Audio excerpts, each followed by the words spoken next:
Taking King Creole's blow on my back, I curled up into a ball and just accepted that he was going to beat me until he finally got bored. It took a long time. And in the end, only a phone ringing from his office tore his attention from me.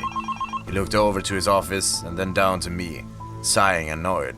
He kicked me hard with his dress shoes and turned to enter his office. I sat there and slowly managed to pull myself up onto the counter. I gasped and tried to catch my breath, finally getting my bearings. I looked up to see Mama Creole staring at me with a silver platter, with a coffee pot and a fancy-looking coffee cup. I looked at her in confusion. Was she offering me a cup of coffee? "Don't get the wrong idea. Bring this to Charles. He's going to be on the call for a while," she said, shoving the tray at me. I caught it quickly, looking down at all the items clanging around. Great. Now I'm his butler.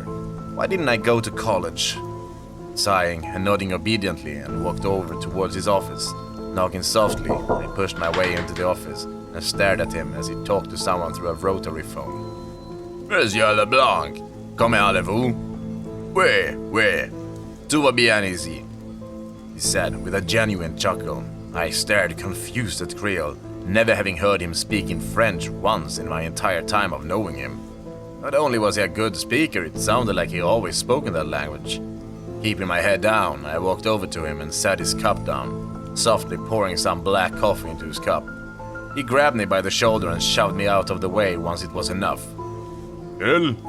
Non, juste ma stupide marionnette. Sans clair? Disais, je n'ai pas entendu parler de lui depuis de moi.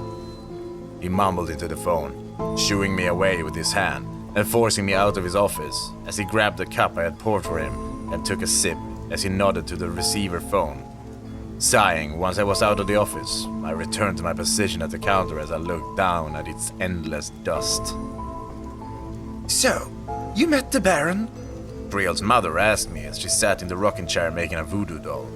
She saw the little doll without even looking. She just stared at me as she did so. I looked at her and then to the office, saying nothing as I nodded to her. She nodded and sighed as she finally looked down at her doll.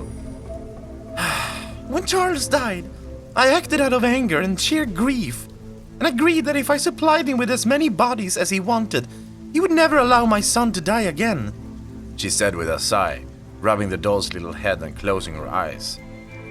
"He told me how to stop him," I mumbled softly, keeping my voice down to hide it from Creole. She looked back up at me with that smile that all mothers have, the one where she has pride over a child.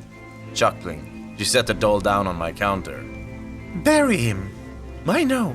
That's how Samedi takes us to the afterlife.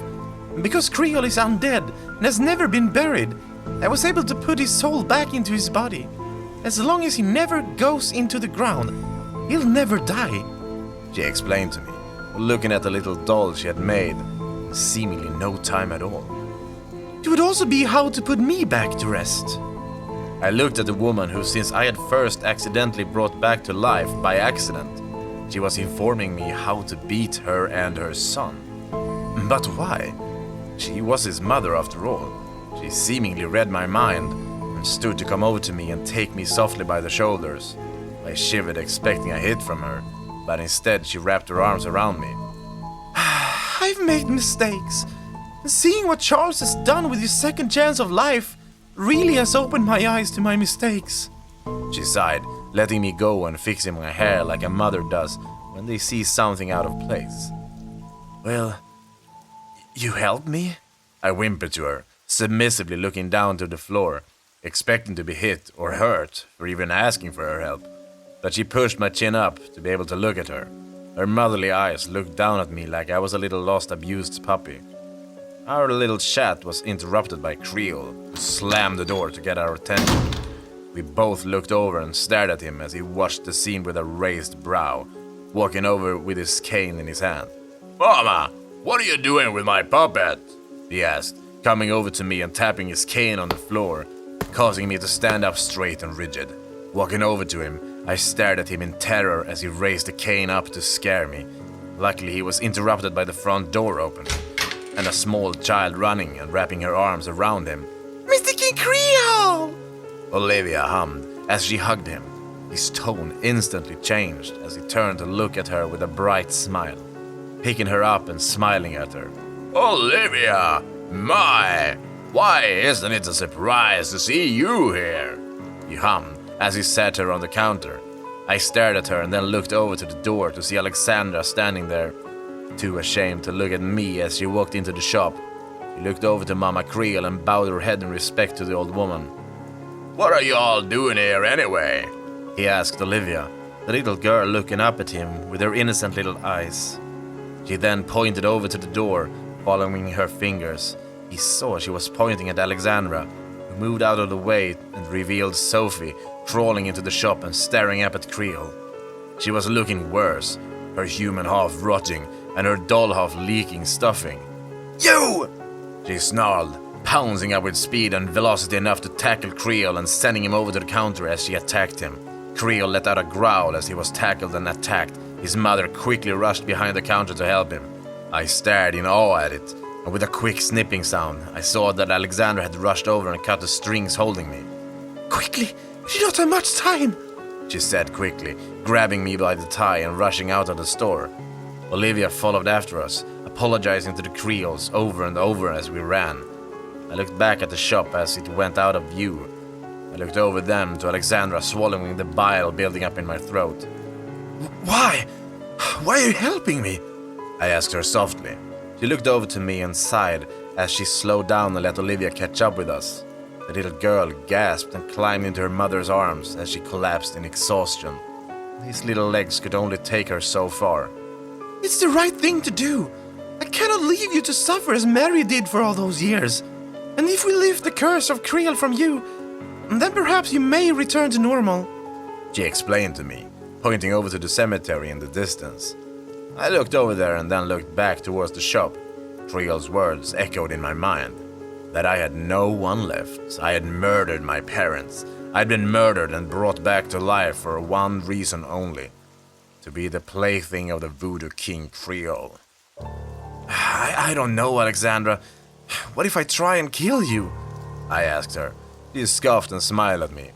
You'll have to try very hard for that, Travis, she said with a smile. Taking my hand, she led me while carrying Olivia in her other arm. We arrived at the cemetery gates and entered them. Looking around at the overgrown graves, we looked out for the Baron.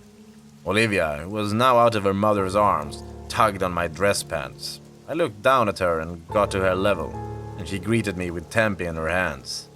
The little voodoo doll reached out and grabbed my face, holding on to me as I pulled away. He clung to me and refused to let go.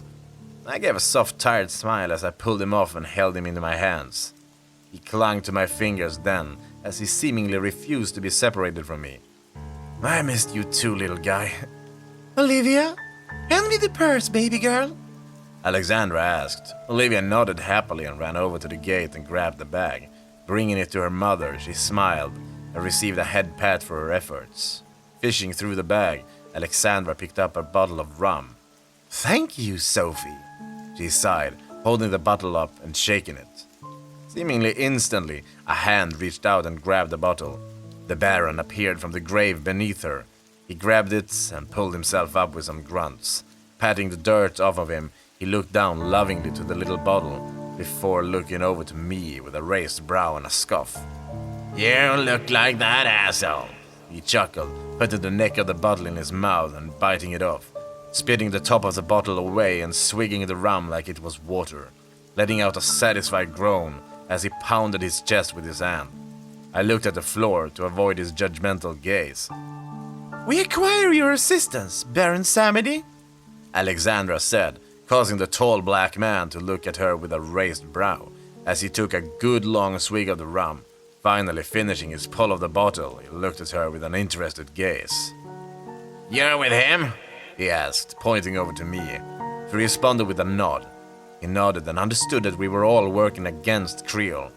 Took another swig and looked off towards the gate, pointing his finger over to the door and chuckling. He's right outside.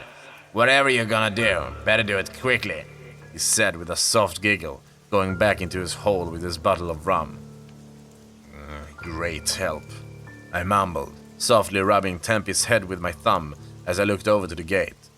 Indeed, the gate was thrown open as Creole and his mother entered it.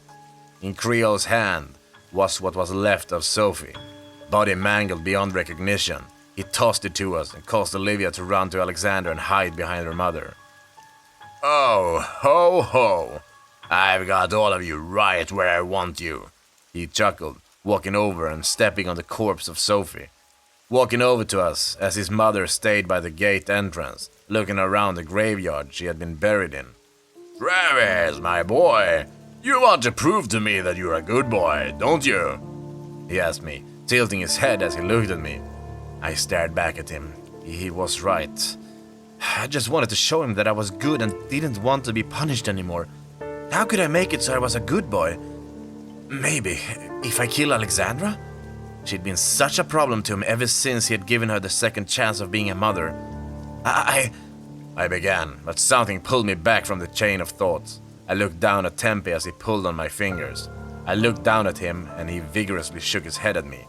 Seeing him, I was able to pull myself back from the brink and stared up at the creature that had abused and hurt me for all this time. The creature that had caused me to kill my own parents and help him murder countless others. "Go fuck yourself, Charles!" I said angrily. He tilted his head at me, like I had just spoken in some unknown language. He put his hand to his ear and cocked it towards me. "Did I hear that correctly?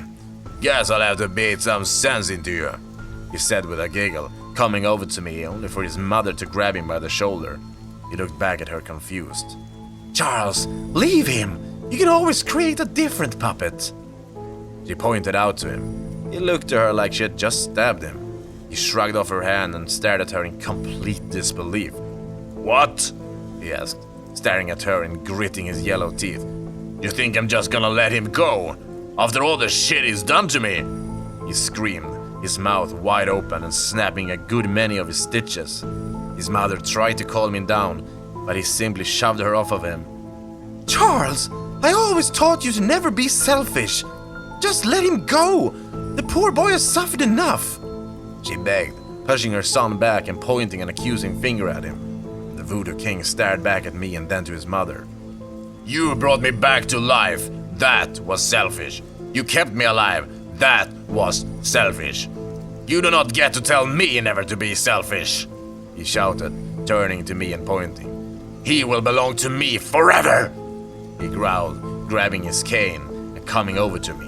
I had backed up and had a gravestone between me and him. He came over to me and stepped on the grave, and I smiled at him. "Watch your step, Charles," I said, pointing down to the grave as he came towards me. He stopped and had time to read the gravestone before he looked up at me in anger. His mother's grave, which she'd dug herself out of. He didn't have much time to react as the soft earth gave way and he tumbled down into the grave. He clambered his way up and began to pull himself up, but something seemingly began to drag him back down into the grave. He looked back in shock at what he saw. Baron Samedi pulled himself up to his level and smiled down at him, his black skin melting off his body until nothing but a skeleton smiled back at Creel. "Time's up, Charlie boy. Looks like I finally get to drag your sorry ass down with me," he declared, sinking back into the grave as Creel dug his fingers into the dirt to try and pull himself up. He looked around frantically for his mother, but when their eyes made contact, she simply looked away, leaving Creel as several skeletal hands rose up from the grave to start pulling him down into it. "You think this is over, Travis? Just 'cause I'll be gone doesn't mean a thing. You hear me? You don't go unpunished for what you've done," he screamed as he began to lose grip on the dirt and grass. The skeletal hands pulling him down into the grave refused to let up. "I'll see you in hell," I said, looking down at him as he was pulled further into the grave by the hands. He left me with one final smile as the dirt consumed him, and the last thing left of Charles Sumner, aka King Creel, was his top hat once he was dragged underneath the dirt. I stared at the grave, seemingly waiting for him to burst back from it, but he didn't. "So, 95 years erased just like that?" Mama Creel spoke up, bringing my attention over to her as she walked over to her own grave. She stood a good distance away from it, so she wouldn't immediately be dragged down under as well. "He's right. I was being selfish when I brought him back and made him immortal. But I don't know any mother who wouldn't do that for their child, she said, looking over to Alexandra, who was holding on to Olivia. Is he really gone? I asked her. She looked up at me and offered no answer to me, just a simple smile as she approached the grave she had occupied. Her body seemingly returned to its rotten form as she was more gingerly sucked back into her grave, closing her eyes and accepting her fate. After so long, it was over.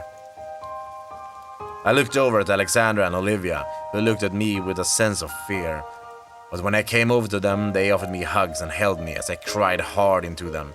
Tempe clung to my hand as he comforted me as well. With my parents dead and no immediate family to take me in, I returned to their home. Despite my hopes and prayers, I remained the same. My body did not change back. I did not get my eyes back. I did not become who I used to be. I was cursed to remain a voodoo puppet. I spent a lot of time in my new room that Alexandra had given me. It was originally a guest room, but she left it to me to do whatever I wanted. I brought many of my items from my old room at my old home and brought them there. Olivia was so happy to have an older brother. At night when they sleep, I stay wide awake, staring out my window, expecting him to be there, expecting him to have found some way to claw his way out of hell and take me down with him, but he didn't. And somehow I felt abandoned, like I had been used and dumped after all my uses had been extinguished. It was hard adjusting to life with Alexandra and Olivia. Alexandra wasn't a mother to me and I was no son to her. It was like they brought in an abused puppy and tried to treat it like nothing had happened at all. I would eat with them, watch TV with them, and even when I was feeling brave, go with them shopping, but it never felt genuine. Tempe did the best he could to cheer me up, but a little voodoo doll can really only do so much.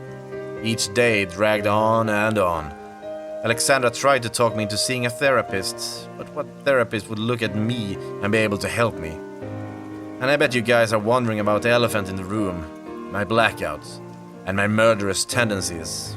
They haven't gone away. Where would they go after all? I didn't notice it beforehand, but people have been dying in our neighborhood, and more than a few of my clothes had to be gotten rid of. Otherwise, people would have seen the blood. Alexandra knows. Oh, of course she knows. She walked in on me, climbing back into my window with blood all over me. Lucky me, we understand each other. He doesn't tell, and I don't hurt her. There isn't much more I need to tell you all anymore. After all, I can't have any of you finding out where I live and operate. Can't have any of you stopping my fun. Although, I will leave all of you with the promise of something in the future. After all, the flyer that was delivered in the mail says it all. Coming soon, the grand reopening of the half-price voodoo store. Hopefully they're hiring. I have prior experience after all.